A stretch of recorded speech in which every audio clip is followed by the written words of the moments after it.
I've decided to expand on the camera track system, so I need some plywood.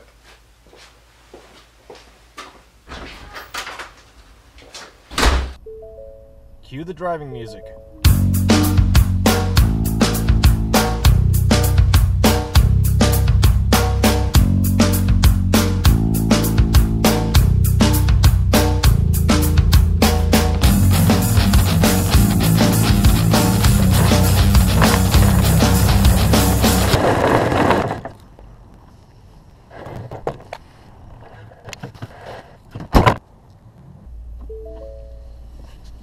Resume the driving music.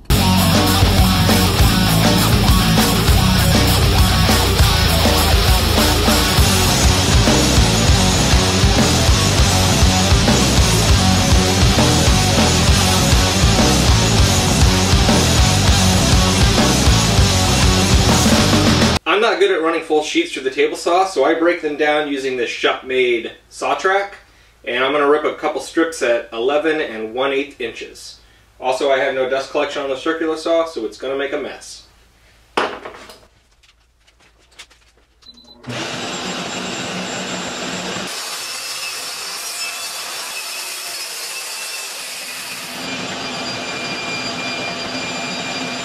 I spared you the experience of ripping all this plywood, but I assure you it was riveting. What we ended up with are these top plates at 7 and 1/8 inches, and then these rails at 2 inches, one side being cut at a 45 degree. I'm going to start by attaching a rail to one side of the plate using 1/2 inch brad nails and glue, and to keep everything flush, I'm going to use my table saw fence.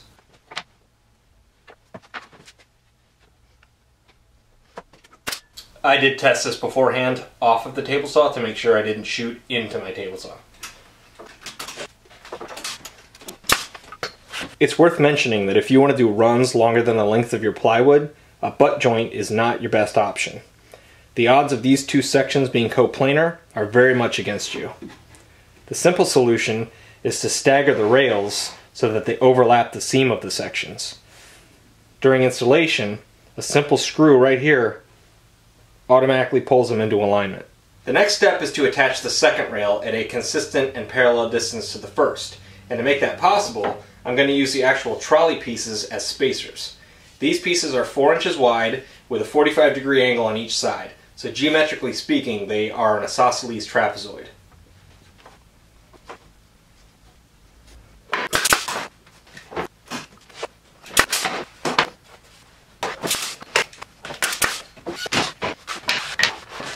Now that all the rails are attached and my blade's still at 45 degrees, I'm going to trim an 1/8 inch off all these trolleys, and that'll be enough to let them slide freely within the tracks.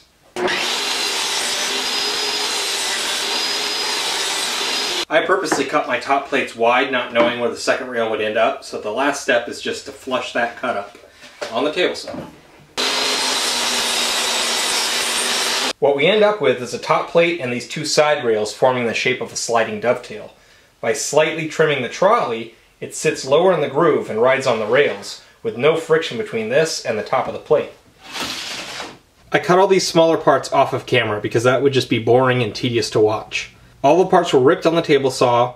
Any of the smaller parts or the crosscuts were done with a small part crosscut sled, and these sharp corners were just nipped off using the miter saw. Once I had all the parts processed, I did all my layout for hole locations, and then drilled all those holes at the drill press. If you're interested in specific dimensions, hole locations, and hole sizes, that is all specified in the Instructable, which I have linked in the description. Starting at the top, we have the trolley, and that's our isosceles trapezoid attached to another section of 1/2 inch plywood, which in my case is 8 inches by 7 inches, with wood glue and brad nails. To that we attach what I call the Swivel Hub, but it's basically just a universal joint. It's a square of 3/4 inch plywood with 2 dados to hold the sides. You could attach these using butt joints and screws, but I just feel like the dados make assembly and alignment much easier. These two parts connect and swivel around an 1.25 inch section of oak dowel, and the tension is held by a 3/8 inch bolt.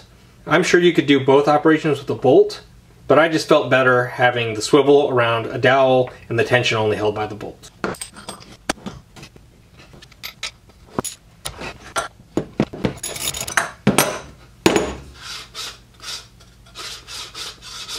Skipping to the bottom, we have the camera mount, and this is version 1.0.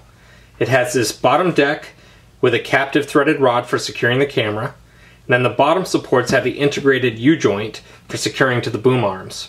I found this version to have a limitation, because while I could pan left and right based on the top swivel, and I could fix the level based on this axis, I had no tilt front and back. Version 2.0 separates the camera deck from the universal joint, and allows us to make another pivot point around a section of dowel, as we did before. For the handles, I'm using 1.25" poplar dowel. The camera mount has an embedded 1/4" inch threaded rod, and the tilt handle has an embedded 5/16 inch threaded rod. This universal joint has an embedded 5/16 inch T-nut, and that's what this handle pulls tension against.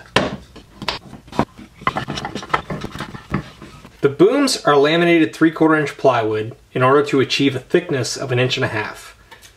I go with a width of 2 inches, and once I have my length determined and cut, I measure 1 inch in from each side as well as the edge. I mark that point with an awl, and then using a mini compass, draw an arc. That arc is then cut at the bandsaw and fine-tuned using the oscillating belt sander.